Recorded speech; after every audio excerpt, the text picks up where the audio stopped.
Alrighty. Well, welcome everyone.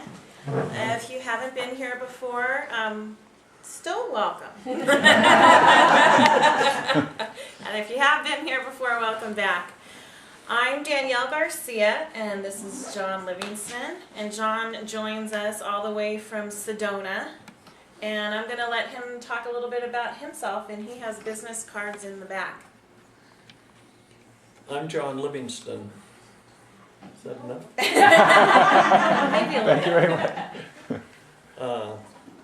I'm a spiritual counselor, shamanic healer, and exorcist. I clear spirit entities, which you might call ghosts, and demons and dark ETs from people. Clear dark portals in people and in houses. And other little things that come along my way. Clear chakras, heal chakras. What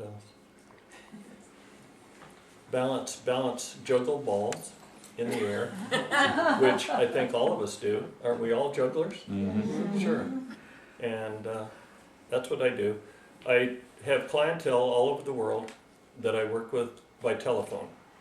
I started using telephone 14 years ago, and it has grown to, that's about 98% of my business is by telephone, and about one person that I actually see face to face almost once a week. So it's always a shock to have someone sitting there in front of me, actually physical. It's more, it's like I truly work in the energetic field. I work with energetic voices over the, coming through the ether, and work just with their energy body, and don't have to be confused or baffled by the physical body, by looking at it. So in a way, it's simpler. In a way, there's part of the ambiance that's missing. But the essence, the pure essence is there coming through the telephone. And with voice tone, a lot can be learned about the person that you wouldn't otherwise if you're distracted by physical beauty. The other opposite of beauty is whatever it is. A handicap of, looking like I look or something like that. So, can you see? You Very sure? well, thank you. Because that table could move and we could swing your two chairs over here where the table is. I'm good. I'm not used to having people Do you want to do directly. You can just move the table into my office, that's fine. I think we're pretty much done with it, so. Yeah.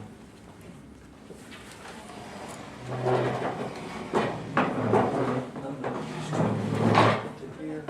And this one. You see? Oh.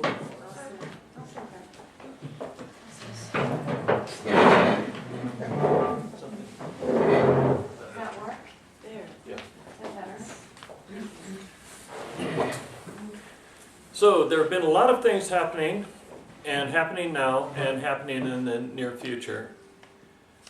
About 7 years ago, 2003, the ascension process began. Is there anyone here that's not familiar with the process of ascension? Would you raise your hand or something? Okay, we'll get clearer on it. The process of ascension is a gift from a divine gift that promises that we can move from the third dimension, Earth, to the fifth dimension. And that promise is in action now. So that was 7 years ago. About 4 years ago, there was a considerable economic crash that stripped a lot of people of jobs, of pensions, of equity in their homes, of savings, and saving interest on savings.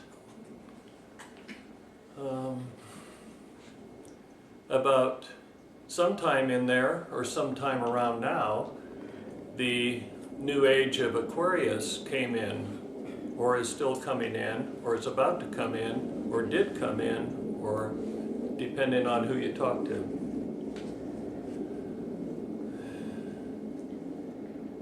2 years ago, what happened 2 years ago? I don't remember. Check my notes.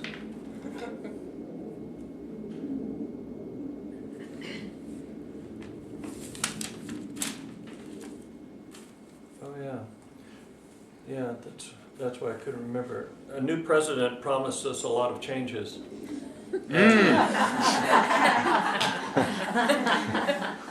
He has changed location from time to time. Other than that, things seem to go on status quo.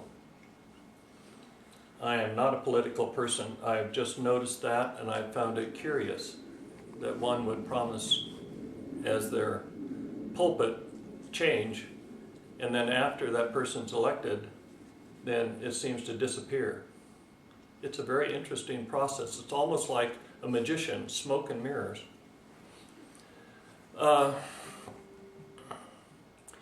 Beginning in March of next year, according to a man named Kalaman, who studied the Mayan calendar in great detail, the ninth wave, or the ninth underworld, begins, and that is the last period of time that's recorded on the Mayan calendar, and that ends in October of 2011. And according to his calculations, that is the end date of the Mayan calendar.